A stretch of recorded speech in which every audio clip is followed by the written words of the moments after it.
There's Kenny's hometown. And why, baby? And it ain't that clean. It is the site of Game 1 of the Eastern Conference Finals tonight. TV's making it look cleaner than it is. And what a great stage, huh? It's great, man. It's the Mecca, the world's most famous arena, Madison Square Garden. Second most famous. It's the Cavs and Knicks for a spot in the NBA Finals. Game 1 from the Garden an hour from now. Welcome to NBA Tip-Off presented by AT&T. We're in Studio J here in Atlanta. It's the Inside the NBA crew, along with Chuck and Kenny and Shaq, Ernie Johnson. So, what's the most famous? Well, there's three that's up for debate: Boston's arena and, of course, my LA arena. So stop it. But it's Madison Square Garden. Madison Square Garden, the world's most famous arena. I'm also with Shaq. You just can't say y'all the number one arena. Okay, give me an arena. Boston Garden. TD Garden? The TD Garden. No, not that. The old one. It's not even existing. And the Forum. The Forum? It doesn't exist. Those were great arenas. But it transferred to the Staples Center. Has Muhammad Ali ever fought there? It's a great arena. He fought Joe Frazier. What are you talking about? It's a great arena. And we were there last year for the conference finals. It's exciting when there was Knicks are such a doing buzz well. in that place. Yeah. Man alive. Can't wait for this thing to start. The Cavs have gone the distance in their first two series, besting Toronto and the top seed Detroit in 7. The Knicks, meantime, have won 7 in a row, coming off a sweep of the Sixers, and have had 8 nights off. And if you're curious, and I know you are, teams coming off a sweep are 19-4 in series against teams coming off a 7-game series. Ooh. Let's hear from both teams heading into Game 1. Would rather not have a 9-day break. You're in a good rhythm, and then obviously you got to kind of just sit there and wait and those kind of things. So, I don't know. Ideally, for the 3 or 4 day break, that would be nice, but there's good points and bad points. I think experience always is able to teach you a lot of lessons. I think this time around, we know what we have to do. It's obviously not going to be easy at all, but I think being able to close games and close quarters are going to be really important for us. We just got to be prepared and got to understand what we have to do the entire game for 48 minutes. Win or lose, have short-term memory. You know, I had dinner with Dan Gilbert. He goes, you know who the key to this whole thing is? You know, I was thinking Harden, Mitch. He goes, the key to this whole thing, the spark of this is Jared Allen. I said, really?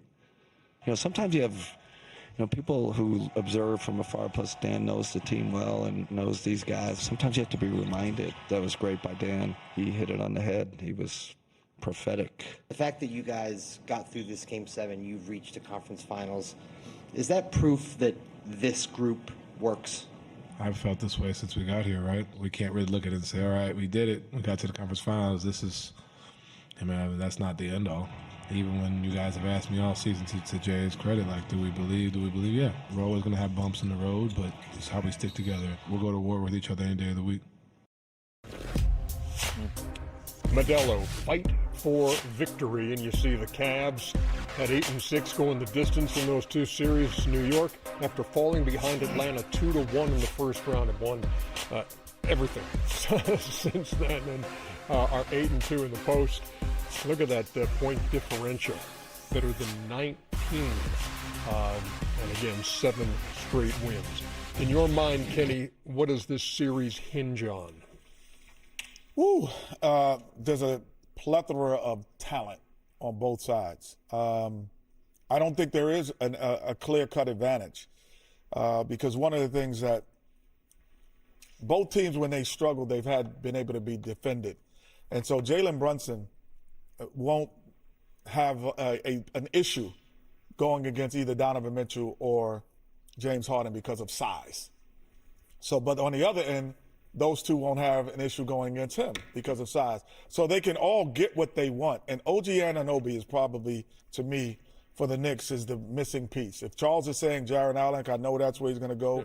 That's where the owner, Dan Gilbert, went. I'm going to go with, on the Knicks side, OG Anunoby, what he does and how he impacts the game. We'll get everybody's thoughts on this in just a second. We are joined, however, by a special guest here as we tip things off. Max Strus. Don't look him in the eyes, y'all. Joining us from the Garden in New York. Hey, Max, look, let's. What's up, let's Charles? just- How we doing, man? You good? I'm doing great, man. Hey, Max, you sound like an eighth-grade girl. Hey, Maxter, wait just a second. Okay. Sound like an eighth-grade girl. Hey, Max. Max, we're gonna get this out of the way before we go any further. Then we're gonna talk hoops. So, did you hear what the Chuckster said? Were you told what the I Chuckster did. said? Would Yes, you like I've heard to it hear it several again? times. Yeah. So no. for some We're folks- good. We can leave it at that. Yeah, we're good. Okay, Chuck, why don't you, just for the Max. folks at home who may not have seen it, I just said that's a good-looking man right there. You got to give him his flowers. Hey, Max, I'm gonna be serious on Hey, it's basketball. only folks. weird. It's only weird if they make it weird, Charles. We're good, man. Thank you, I appreciate the Thank you. compliment. Yeah. Oh, no, it's weird. It's weird. Max, all first over. of all, number one, you've been a knockdown shooter for a long time. But I got to give you some flowers on your defense in the last series. Have you made a conscious effort defensively to get better? Because obviously we know you're a great shooter, but your defense was spectacular, moving your feet and everything. You surprised by that? Yes, I'm surprised by that. No, it's all good. No, I mean defense keeps you on the floor. That's what I want to do. I want to play. I want to be in the most crucial moments. So I got to be able to guard. You got to be able to defend in this league, and I've been making that a point of emphasis since I've been in the NBA. So I'm glad I could do it. I'm just stepping up in any way possible to help our team win and try to make an impact. how do you make sure Jekyll shows up tonight? It's an everyday battle. We just got to show up, play our game. We know what we do. We know what works. We know what the recipe is, so we just got to come out and do it. It's really that simple. Play with force, play with energy and effort, and when we do those things, we're usually pretty good. So just got to find a way to do it every single night and piggyback off of James and Don and our two bigs, and then go from there and just find a way to win each and every night. In the last series, with the pressure being on James and Donovan, who was the voice in the locker room, and what was said to get you guys to come out and win by 31 points? We got a lot of voices. We got a lot of guys that have been here, have won, have been in the playoffs. We got Dennis Schroeder at the line. He's been here in the NBA for 13 years. James has been here for a while now. So there's a lot of guys that are stepping up, being vocal, sharing their experiences, and just trying to chip in and give whatever we can to get an advantage. And everybody in the locker room has been vocal. Everybody has been stepping up, and we'll just keep relying on each other and what we have in this locker room. Well, Max, I'm just so happy that your eighth-grade crush had an opportunity to have his bromance with you at this time. But overall, when you walk into a game, and sometimes your FGAs are over double digits and sometimes they're singular, how can you tell early what your role is going to be by what the defense is doing? What are they doing to make your role increase?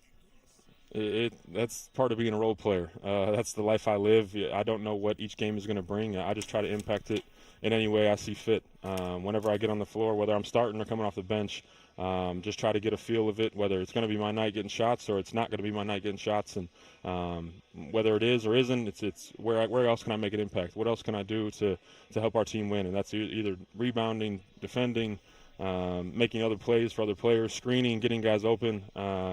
Being a role player is being adaptable, and I think I've made a career out of being adaptable and finding a way to help teams win and being a impactful player in any way possible, whether that's shooting, any aspect of the game. Just try to find whatever we need that night. Well, you've impacted our show. Yeah. Yes. And Max, really, really good of you to spend some time with us, and we appreciate it very much. Barkley when he sees Tom Brady versus Max Strus. Okay. We've ridden this horse just about long enough. Yes, we have. So, Max, again, thanks for your time. Have a great game tonight, Game 1 at the Garden. All right, appreciate it, fellas.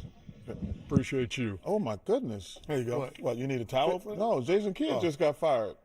Oh, Wow. well, here you go. Man, that's a shocker there. Yes, it is breaking news. Breaking news. It just came on my phone. Yeah. How do we know it's real? Hey, This from the Bleacher Report. Hey, Okay. Shams. Hey, Shams. It's not Shams. Good stuff. Hey, man, that's a shocker right there. It is. Back to this game. We talked about what he thinks the series hinges on. When you go big men in this series, when you go Allen Mobley, you go Cat, Mitchell Robinson, Is that where this series is decided, Shaq? You know, I think the success of the Knicks, of course, you talk about Brunson and Anunoby, but to me, it's always been Cat. You know, he's played, the first series he played okay. They got spanked around a little bit. They woke back up. The last series he's played phenomenally, whether it's passing, whether it's shooting, he's playing really, really good basketball. I expect him to be aggressive. They had 8-9 days off. If I'm the Knicks, I'm coming out with a lot of energy. A lot of people say sometimes when you have that many days off, there's a little rust. Doesn't matter if you come out with the energy. I don't want to hear no excuses of getting tired. My man, Victor Wembanyama played 40, 45 minutes last night. The whole team should be able to go 48 minutes. They have 8 days off, but he has to play well. I look for him to dominate. I like the Knicks in this series. But to me, it always comes down to Jared Allen and Mobley. I think the difference is, to me, the difference in those two guys, Mobley can be overpowered. I've seen him get overpowered a couple times in the playoffs. Jared Allen is not going to get overpowered. He is. It's frustrating watching him play at times because he's been so huge in both Game 7s, but he's like a modern day player. There's no way this dude's be averaging 13 and 7. That's not even. He should be an 18, 19, 9, 10, 11 guy easily because he's one of the most talented big men we have in the NBA. In that Game 7 when he had like 26 and 7. He had 23, which was a career playoff high. And he should get 20 most of the time. But Mobley, I like Mobley, but to me he can get overpowered because he got a skinny frame. I love Jared Allen, and I love what Dan Gilbert says. When I'm watching the Cavs, I'm like, man, Jared Allen is the guy who to me, the thermometer of that team. I don't know. I hear what you're saying, but when someone does something consistently, that's who they are. He is a guy who, to me, is a 15-point scorer. I don't know where the other, because he doesn't stretch the floor with the three, he doesn't shoot the mid-range. I don't know if he can score enough baskets. But he can. He does affect the game on the defensive end, and he does affect it on the rebounding end as well. So I know you're a rebounder, and you look at that as well, but I think Jared is a 15-point scorer. But when he plays, when he gets 20, I think we saw that when he gets a double-double, he should be more than a double-double guy. Yeah, but the difference is they have to get him 20 because he's not a go-to guy. Like they're not calling players. But they got to get him going. That's what I think the difference in this team is. When you add, if Donovan passes it to him and James passes it to him, he won't be what I call a floater. When you don't get him involved, he floats around. You got to make a conscious effort to get him involved if you're the Cavs. More on this game as we go here on NBA Tip-Off, and as Chuck just alerted us as we were finishing the Max Strus. Oh, he beat you, Shams. Now you see how it feels, Shams. You see how it feels, Shams. I don't think that Shams was beaten on this story, but he came it too late. We showed him out there on the same network. That's exactly right. Thank you, Ken. Take that, Shams. Charles. How about that classic Game 1? We'll look at that. That was real. Ooh, that was big boy basketball. Young San Antonio team with a chance to take that next step. It's a good team. We don't want to play a Game 7, so trying to do all the right things to get it over with now. We know what we got to do and we're to take the win, man.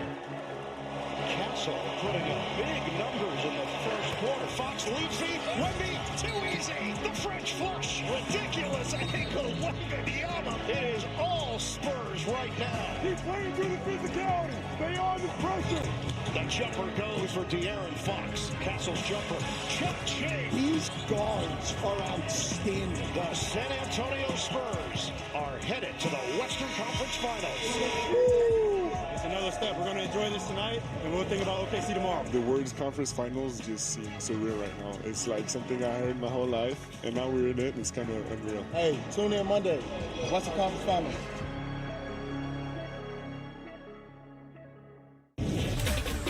And in Game 1 of the Western Conference Final, SGA gets his MVP. Hardware.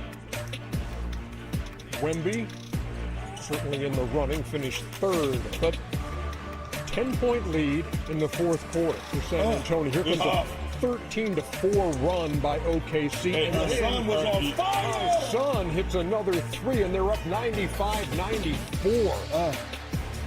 Get off me, little man. Get off me, little man. I love the fact that he's not just standing out there shooting threes like he started his career, man. SGA ties it at 101, and then Chet Holmgren comes up with a huge block on Wemby, and we are going to go to overtime. Oh my goodness. 1, 2, 3. Man, Castle is a grown man, y'all. If he didn't turn the ball over with 11 times? Yeah, it was oh my goodness. He's a grown man, too. Jeez. So it's 108-105, and then Wemby, with no hesitation, only shot 2 threes on the night. Hit that one. We're tied at 108. That was the game winner, in my opinion. Even though they needed another session of overtime. First double overtime game in the playoffs in the last 5 years. This kid right here is magnificent. Dylan Harper. Oh, he was tremendous with no De'Aaron Fox. And Dylan Harper gets the start. He got a 1-point game. That was big time. Well, the big time, they got a little munchkin on him. Yeah, that was big time. Those kids have no munchkin on that kid. No doubt. Look at that night for Wemby. 41, 24 rebounds, and 3 blocks. Hey, Shaq, how y'all lose the game? In OT. AI. Oh, that was game 1? Oh, Yeah. okay. Oh, that's when AI stepped over Tyronn Lue? Yeah, that was game 1. Yeah. Okay. Man, I don't know. What were your words to describe what you saw last night? I mean, Wemby played spectacular. I'm happy for him. Like, he only shot 2 threes. He took advantage of the mismatch. I was surprised that they tried to put your son on him that time. But listen, he played with a lot of heart. He played with a lot of effort. They tried to be physical against him, but it didn't matter. They knocked him down a few times. He kept his poise. I liked the way he played.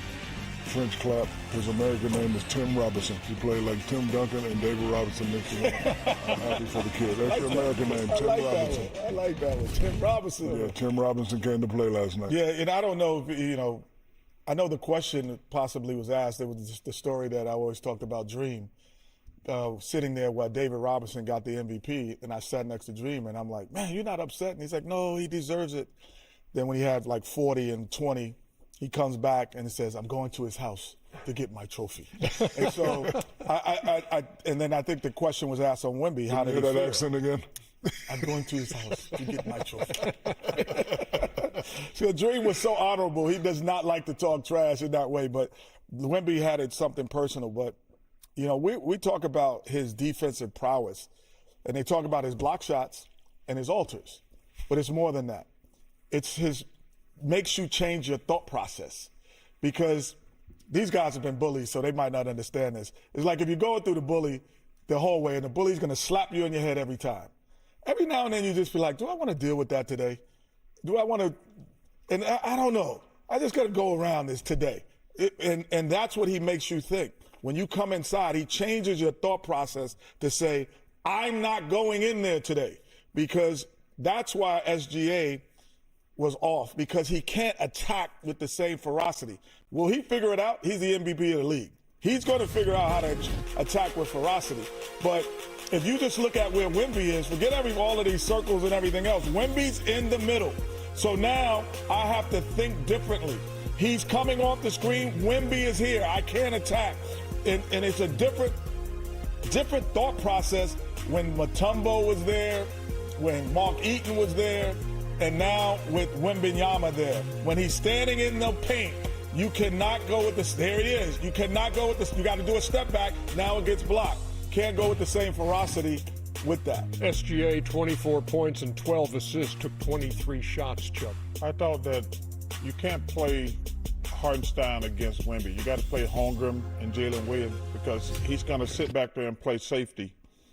I've said that the whole time. You got to go not as small as they're going, but you got to go somewhat smaller to make Wemby clear him out. But I don't think you can overreact. Wemby was fantastic. But OKC, if he don't hit that 3, they win the game. So you can't overreact. As great as he played, it went to double overtime, and OKC did not play great. Mm-hmm. This notion, I saw a bunch of people on TV today like, oh, it's a Spurs era. I'm like, it's one game, fool. They had to win. This guy played like Shaquille O'Neal, and they won in double overtime. Like I say, if he missed that 3, Yeah, it's a different story. It's a different story. But he did make it. But this notion that like, yo, man, OKC was right there in double overtime, and he played spectacular. Well, De'Aaron Fox did not play for San Antonio. Mitch Johnson says he doesn't know if Fox will be available for Game 2. Oh, that's the MJ thing right there. That's the MJ chair from the past there. And I took it personally. Yeah. Alex Caruso, by the way, 31 points. That was a postseason career high. The previous had been 20. And his high in this postseason was 14. He goes for 31, knocks down 8-3. Dallas, Jason Kidd out as the head coach of the Dallas Mavericks, and this is not long after he signed a contract extension. But Masai Ujiri, now the man in charge there, says it's time to go in a new direction. How surprised are you, Chuck? I'm kind of surprised, but I see $40 million. I want to go that direction. Jason is a heck of a coach. I think Masai, you know how much respect we have for him, Ernie. I think he's just amazing. But I think he probably got somebody in mind. If you don't make this, you don't fire Jason Kidd unless you have somebody you want in mind. And I have great respect for Jason and Masai.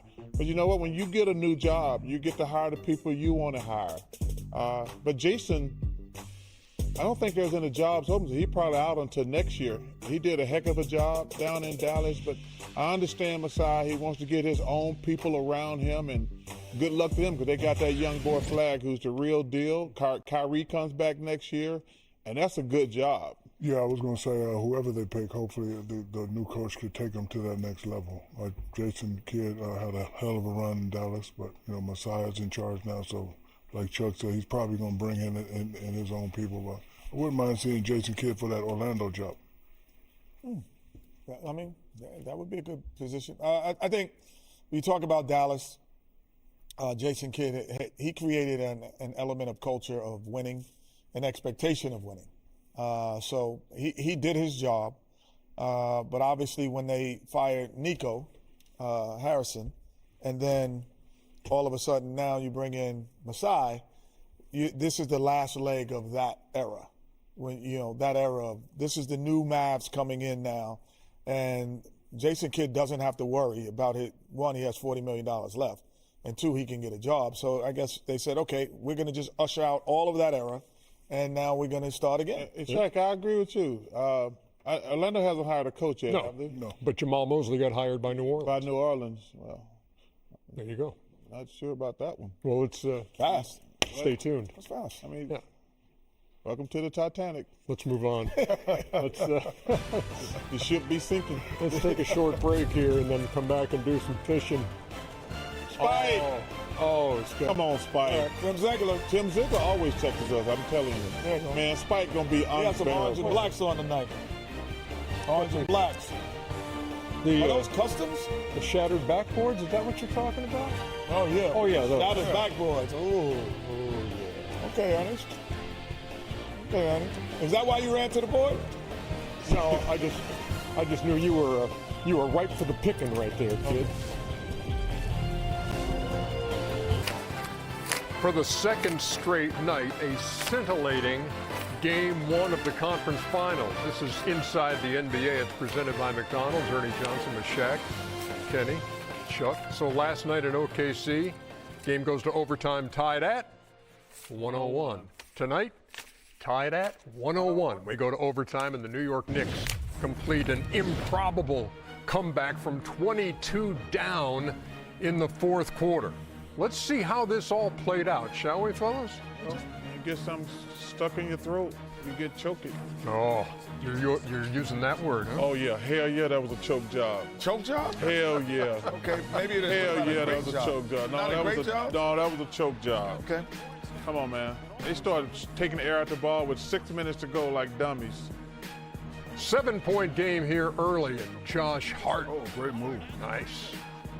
Nick came out really aggressive, got easy baskets, really had the Cavs on their heels. Yeah, no, and you're not saying, hey, well, maybe a little early rust, but now they find in their stride, and then Cleveland found its stride. We saw good Cavs after that. This was great Cavs.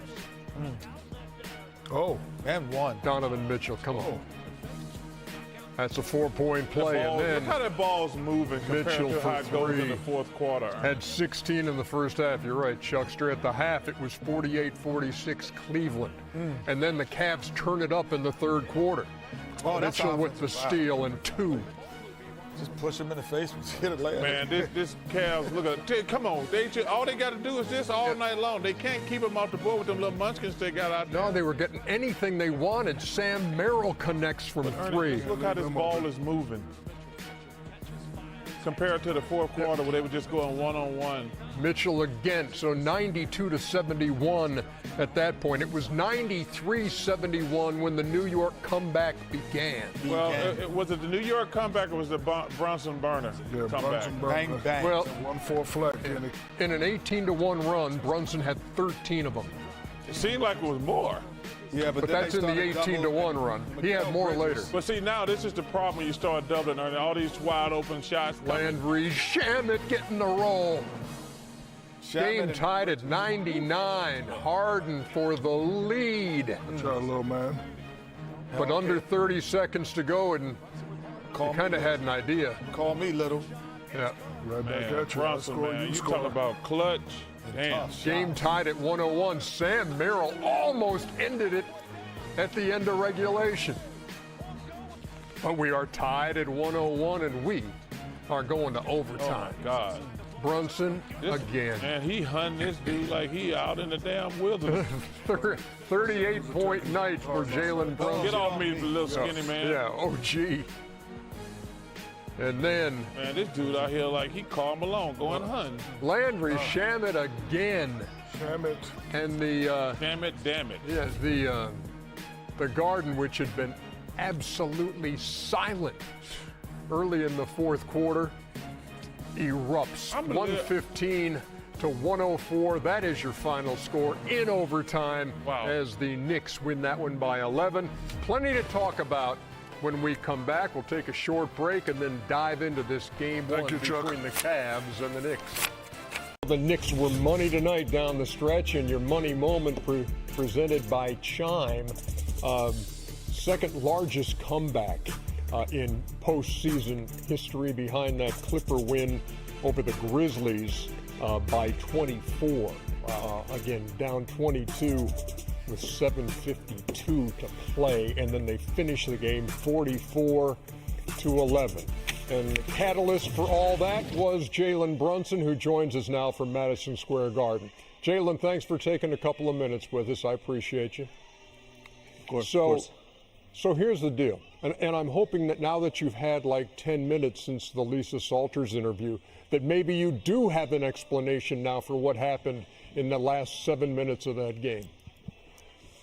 No, I still don't, but I think the common denominator was just us still believing in each other and still playing, still fighting, just chipping away. You know, we knew like we weren't going to get it all back in one possession, so picking stops, kept running, got a couple lucky shots to go in, but we just kept fighting. You know, when you went to that 1-4 flat, it seems to me that you were targeting James Harden a lot. Was that done on purpose, or you know, were you just saying to yourself, whoever guards me, I'm about to go at him? Honestly, it was the ball was going in, so I honestly just was trying to get to my spot and just trying to, you know, make plays. If someone came over, I was going to find someone else, but just trying to get to my spot and just trust my work. You know, Jalen, the Cavs, you know, they got up 22 points. What were they doing that was so difficult for you guys to, one, defend, and two, to score against early on, and then all of a sudden the switch just changed? I think offensively, shots weren't falling for us. They did make it difficult, but we did have some easy ones, so you got to give them a lot of credit. But I think our pace picked up. That was most important. We were playing fast in the half court. You know, when people say playing fast, I mean, you know, getting it out in transition, but the way we run our actions and stuff has to be done with pace. And so, and then defensively, what got us down 22, and they were just making great decisions and off the trap and getting wide open threes. And so we got to clean that up a little bit. But I just like the way we stuck together. You know, Jalen, number one, you were fantastic tonight. Congratulations.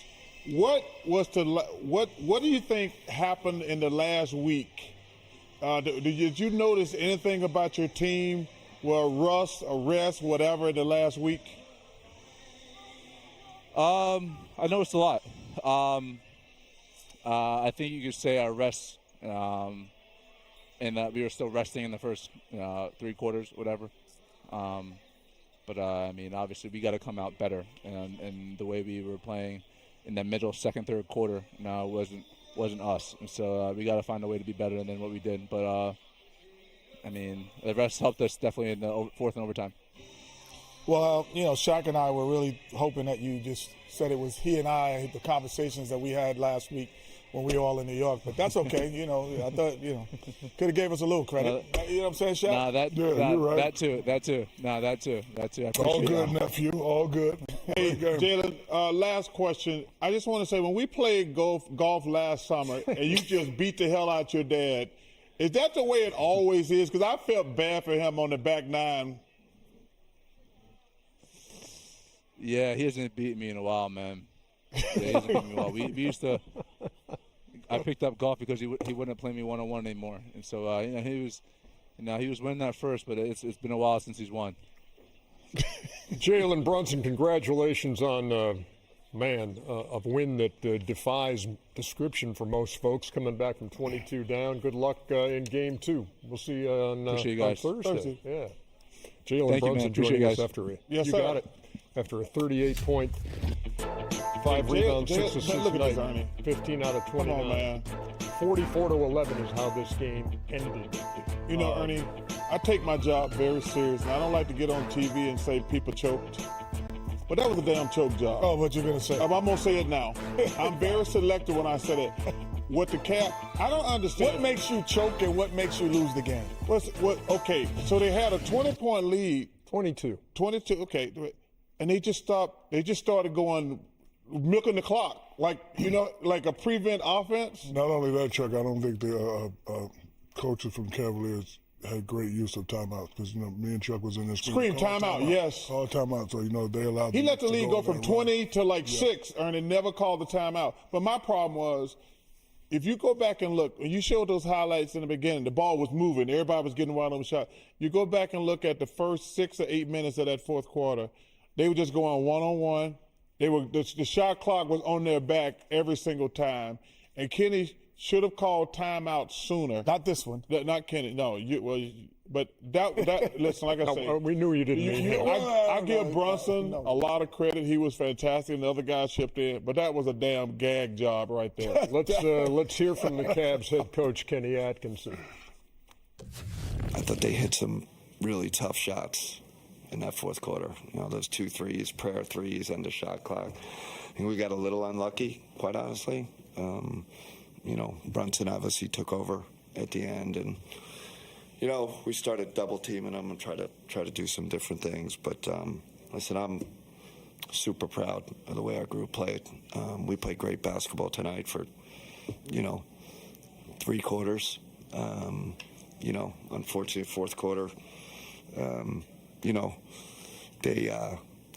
They dominated us in the fourth quarter. Kenny Atkinson heading back to his hotel. That's a great point right there. Timeouts. Donovan Mitchell at 26 through 3 quarters had 3 in the fourth quarter and overtime. You tell me from experience, do some losses take more out of you than others, and is this one of those for the Cleveland Cavaliers? Well, when you're in the Western Conference Finals, I wouldn't say it takes more out of you. But you realize when you're up 22 in their gym. Yeah, I mean, the only reason I can only talk from experience, and the experience, actually, the guy sitting next to me, we had 2 games where we were up 20 and they beat us both times. The first 2 games of the series, we came back and actually won the series. But the difference when you say it takes it out of you, it only takes it out of you if you don't feel you got up the correct way. We felt we had played the correct way, and we just couldn't sustain it. We just had to figure out a way to sustain it. But I look at Cleveland, and Charles talked about the ball pinging, but the offense didn't initiate with Donovan Mitchell in the last 8 minutes of the game. It initiated with James Harden and/or Merrill and/or anyone else. And so now you don't have to double team off the start of the play. So that's why the ball didn't move. So when he was initiating the play, they were double teaming him off the pick and rolls, which makes the ball move. To answer your question, Ernie, when you're a good team and you start off on the road, the goal is to get one on the road. Okay, you were up 22. We know how we got up 22. We lost the game. Can't have your heads down. You have to come back and play well the next game. You see coaches and, the players talking about how they missed shots. So they're upset that they, lost the game, but, they're focusing on shots. They really didn't shoot the ball well in the second half, but you don't really get down on yourself when you're a good team. You're up 22. Fans went crazy in New York. We let one get away, but the goal is to at least get one on the road, so they still have another chance to do that in game two. And I disagree with both of them. In what way? This was a bad loss. Because now the Knicks feel like they stole one. At home. At home. They like, wait a minute, guys. They should have won that game. We got away with one, and now they're going to come out. Like, they hadn't played basketball in all those days. They're going to come out. That's all Coach Brown going to talk about the next 48 hours. No, you're saying from a Knicks perspective, but if you were Cleveland. Oh, Cleveland's down. I'm saying I'm feel deflated? Cleveland's got to be deflated. They can say anything they want to. They're going to put on the smooth front. And let me tell you, that next game is huge. After one game? No. But I'm saying all losses are not created the same. That was a bad loss. You're up 20, and that team hadn't played in a minute, and you blow it like that.